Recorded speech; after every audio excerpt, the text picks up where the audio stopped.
Welcome to Barenbrug, Australia. Today we're having a chat with Ben Vercoe, the Portfolio Manager for Tropical and Summer Crops with Barenbrug, Australia. So welcome, Ben. Thanks, Deb. Yeah, it's great to be talking about Cracka and the benefits and the opportunities that are out there for growers wanting to have a go and have a crack, really. So just run us through, Ben, the features and benefits perhaps of Cracka. How does it grow? What are the benefits it brings? Ease of harvest, that kind of thing. Yeah.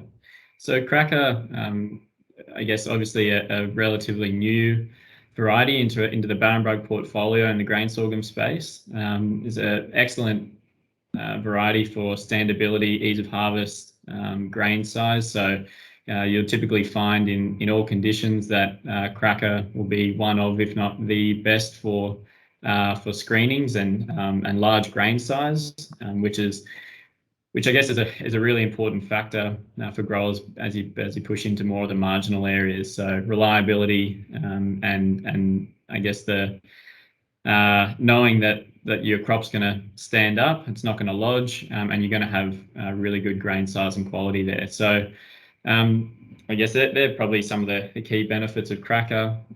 We've seen over all of the NVT data across each region for New South Wales, Southern Queensland, Downs, and up into Central Queensland that Cracka is able to yield well in the marginal years and in the tough conditions, as well as still being able to stand up and produce good yields in better seasons and irrigated type systems. So really versatile hybrid in that space, and and I think it's got a great opportunity now. It's come across, and we're selling it in a Barenbrug bag. So you mentioned grain size, and I believe tillering is also important with grain sorghums. What does that translate to for the cropping guys or the farming guys that use it in farm? Cracka's ability to tiller really gives it the flexibility for the grower to be able to manage wider row spacings and reduce the plant population and still have the ability to yield. So in marginal areas where you're driving lower planting populations and wider row spacings, the plants will tiller, capitalize on rainfall, but the mid-maturity still means that you're able to get a crop off and I guess utilize the moisture that's available at the time. The grain size, is an important one that in the sense that if you've got limited moisture, you're not going to be as worried about getting pinched grain, small grain, that sort of stuff going through. So you're confident that you're going to be able to get good yields no matter the conditions, but then also your the quality of the grain, being grain size, has a much higher chance of being large grain, no matter what your conditions are. So what are farmers looking to use Cracka for? Yeah, so in most cases, Cracka's going into the, I guess, feedlots or into that sort of grain-fed type system. So I guess that'd be the number one, I guess, market for it, and no matter whether you're growing it from Liverpool Plains right up into Central Queensland or Northern Queensland, pretty similar through there. So, in tough years, we've seen people take Cracka for either, in years where it's been significant drought, there's opportunities there for silage or hay in some instances in really, really poor years. But the primary market is into that grain-fed system. So the farmers can have a number of crops that they might look to use for feedlot systems, and it might be barley, it might be corn, it might be, I don't know, there's a number of grains out there that can be used. What's the attraction to Cracka? I guess if you're comparing Cracka, red grain sorghum against something like a corn. You've got a much more water efficient crop that you're looking to plant. So being able to, I guess the risk profile, the overall risk profile of getting a crop through is much lower. Your returns at the end are often lower with your red grain sorghum, but the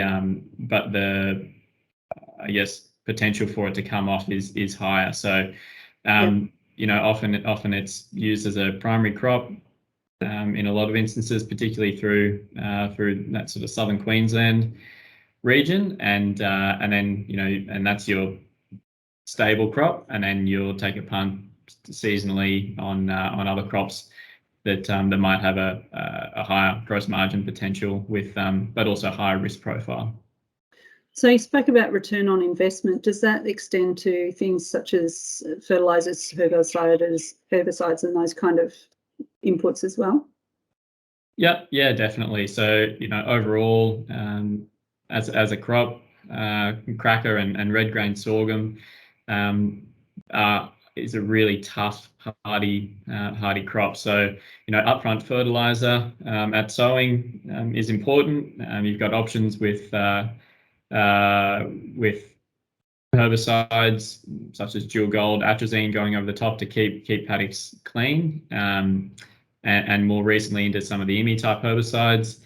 So it's and then you throw on top the water use efficiency of a grain sorghum crop, and you know, it's all round a really hardy and versatile crop to get through.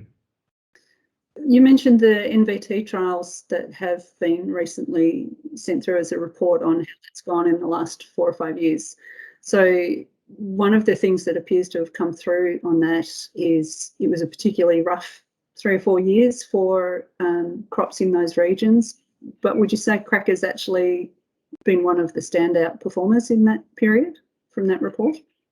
Yeah, certainly. If you look at the trials across each region and each of the previous years, you know, the consistency of Cracka to be able to perform and outperform the trial mean and being the top few hybrids time and time again has been great. You know, it's the sort of hybrid that you don't need to take a punt on. It's a consistent, reliable yielder year in, year out. So in the better seasons, in better environments, it's going to you know, yield well and give you that consistent yield. And in the more marginal and I guess tougher environments, you can be sure that you're going to get something off. So I guess, you know, the NVT data has been great for supporting, I guess, the trial results that we're seeing through our internal trialing as well. So,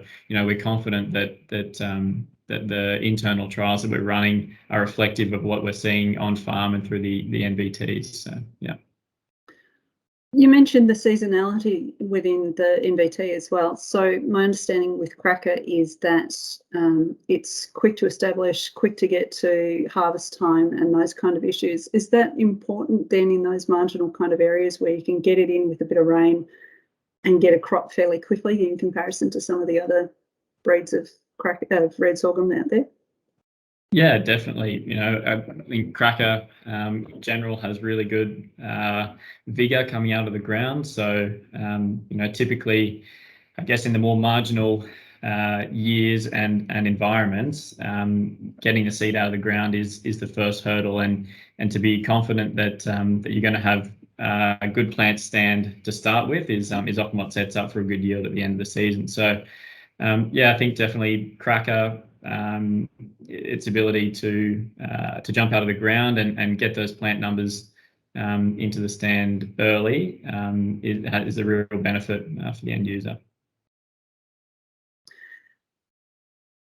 Thanks, Ben, for all of that. That's been really informative. Awesome. No worries.